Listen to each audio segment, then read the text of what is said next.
भ्यो नमो नमः। आप सभी लोगों का काव्यामृतम इस आमुख पटल पर हार्दिक स्वागत एवं अभिनंदन है।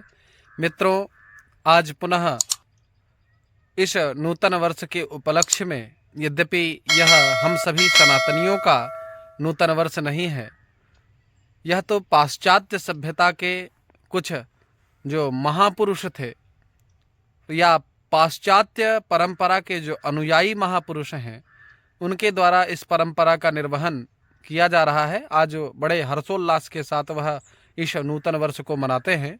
परंतु हम लोग चैत्र मास जब नूतन भव्य वातावरण, प्रकृति भी नूतन नवोढ़ा वधू की भांति अपने स्वरूप को धारण करती है, ऐसी परिस्थिति में हम अपना नूतन वर्ष मनाते हैं।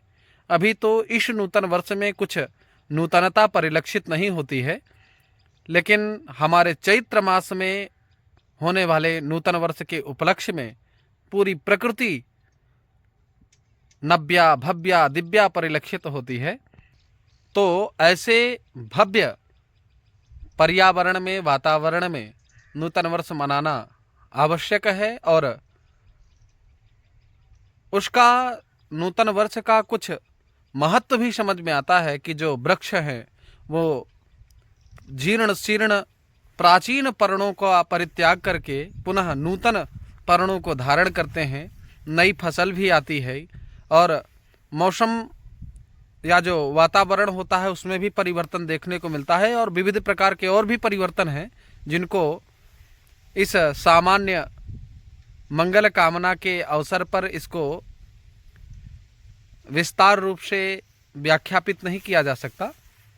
तो आज अत्यंत हर्ष का विषय है। जीवन में हम कितने भी उत्तुंग स्थानों को प्राप्त कर लें, कितने भी बड़े बड़े व्यापारियों से, सेठों से, महाजनों से मुलाकात कर लें, लेकिन जन्मभूमि का गौरव सर्वोत्तम है, सर्वश्रेष्ठ है, ऐसी मेरे मन में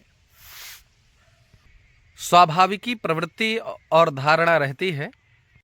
देखिए, लहलहाती फसल, इस प्राकृतिक वातावरण को देखने के बाद मन रोमांचित हो जाता है, प्रसन्न हो जाता है। रोमावली अत्यंत अनिर्भिन्न दृष्टि से, अव्यक्त दृष्टि से अपने स्वरूप का परिचय कराती है। विशुद्ध वातावरण, शुद्ध हवा मिलती है, जिससे ग्रामीणांचलों का जो माहौल है या ग्रामीणांचल में रहने वाले जो प्रायः लोग हैं, उनकी अपेक्षाकृत शहर के लोग बहुत ही कमज़ोर होते हैं, क्योंकि उनको शुद्ध वायु नहीं मिल पाती, शुद्ध सब्जियां नहीं मिल पाती हैं, शुद्ध भोज्य पदार्थ नहीं मिल पाते हैं, जिसके अभाव में प्रायः जो हमारा शरीर है, जैसे हम कोई नया एंड्रॉयड फ़ोन लाएं और जब तक उसमें वायरस प्रविष्ट नहीं होते तब तक वह फ़ोन बढ़िया काम करता है, अन्यथा हैंग करने लगता है। उसी प्रकार से इन प्राकृतिक कंदमूल आदि फलों को या विशुद्ध शाक, विशुद्ध अन्न का हमें प्राप्तिकरण होता रहे, जिससे हमारा मन, तन और विचार जैसा खाएंगे, प्रकार का अन्न हम भक्षण करते हैं, उसी प्रकार से हमारा मन होता है। मन से, मन चूंकि राजा है तो बुद्धि का नियंत्रण भी मन करता है।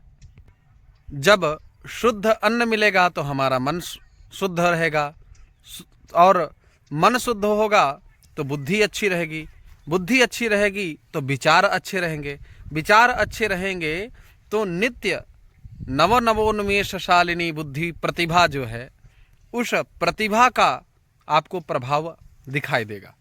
तो इसलिए ग्रामीणांचलों का जो जीवन है वो अत्यंत सहज है, प्राकृतिक है। इसलिए मेरा मानना है शहर की कुछ व्यवस्थाएं अच्छी होती हैं, लेकिन अगर मेरी दृष्टि से विचार किया जाए तो ग्रामीणांचलों में रहने वाले लोगों का जीवन अत्यंत दिव्य और भव्य है। केवल ग्रामीणांचल में रहने वाले लोग धन के अभाव में जब परेशान होते हैं तब शहर की ओर बढ़ते हैं, अन्यथा अगर धन की पूर्ति बनी रहे तो शहर की तरफ शायद ग्रामीणांचलीय प्राणी वहां न जाएं। पुनः इस भव्य वातावरण को आप लोग भी देखें, जिससे इस सस्य श्यामला फसल को देख करके और प्राकृतिक सहज शुद्ध वायु का आनंद तो आप लोग नहीं प्राप्त कर पाएंगे, लेकिन वातावरण से मन काफ़ी प्रभावित होता है और बहुत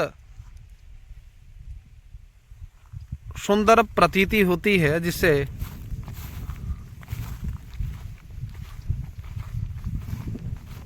ये देखिए गेहूं की फसल है।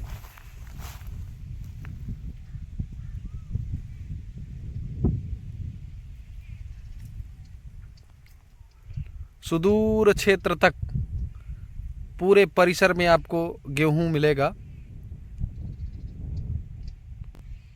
आज तो मरीचिमाली भगवान दिनकर या भगवान सूर्य का आज सहज स्नेह भी प्राप्त हो रहा है, जिससे और भी आनंद दुगुणीकृत हो गया है, आनंद डबल हो गया है यूं कहें तो। इसलिए पुनः आप सभी लोगों का हार्दिक स्वागत, अभिनंदन, वंदन करता हुआ पुनः आप सभी लोगों को नूतन वर्ष की हार्दिक शुभकामनाएं प्रदान करता हुआ यहीं पर मैं अपनी बात को विश्राम देता हूं। सभी लोगों को नूतन वर्ष की हार्दिक शुभकामनाएं। Yeah.